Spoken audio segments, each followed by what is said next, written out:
Rising temperatures on our planet are causing beautiful ice caps like this to melt.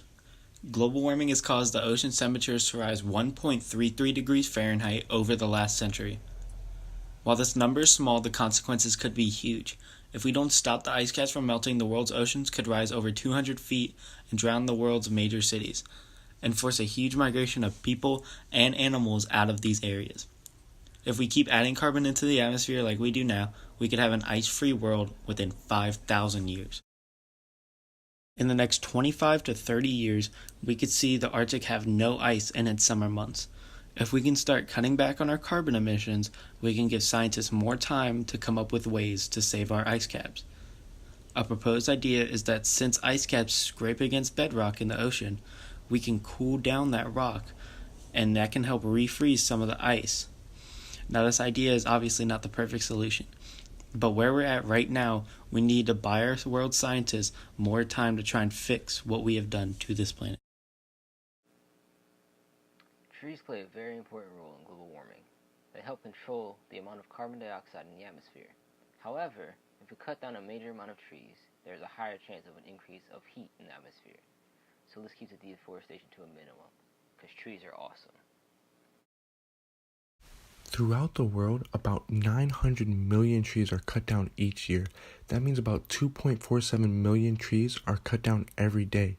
And each tree is able to absorb 48 pounds of carbon dioxide each year. That means 43,200,000,000 pounds of carbon dioxide is not absorbed because of deforestation. People construct buildings for houses, businesses, and other stuff. But in order to have the space to build those things, the plant life is cut down and dug up, destroying habitats and forests, which makes the production of oxygen slower and slower.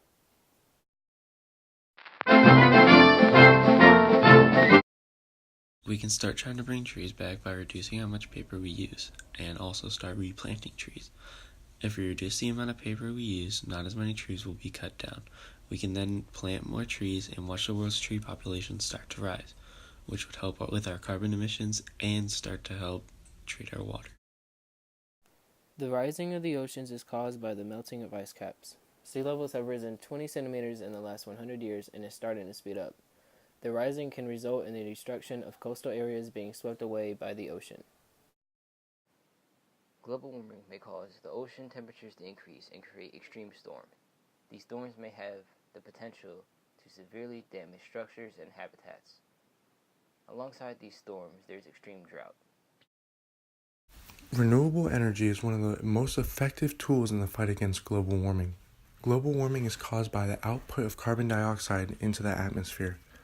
Not only is renewable energy cleaner and less harmful for the environment, but it has also drastically dropped in price, making it just as affordable as other energy sources, also creating hundreds of thousands of jobs.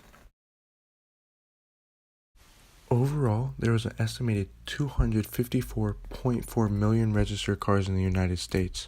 Our personal vehicles are a major cause of global warming. Collectively, cars and trucks account for nearly 1/5 of all U.S. emissions, emitting around 24 pounds of carbon dioxide and other global warming gases for every gallon of gas.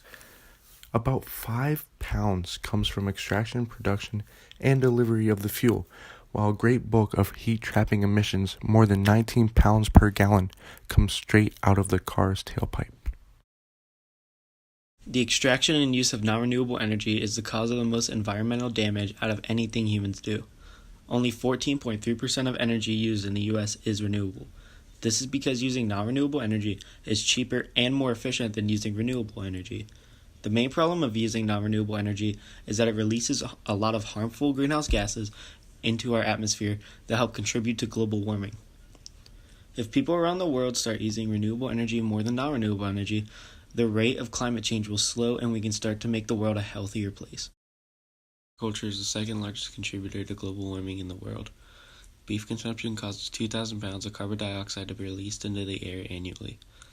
If we replaced beef with things like bean burgers and other alternatives, we could decrease the amount of carbon dioxide released from beef consumption 96%. Methane is released from cows and other animals when they burp or release waste.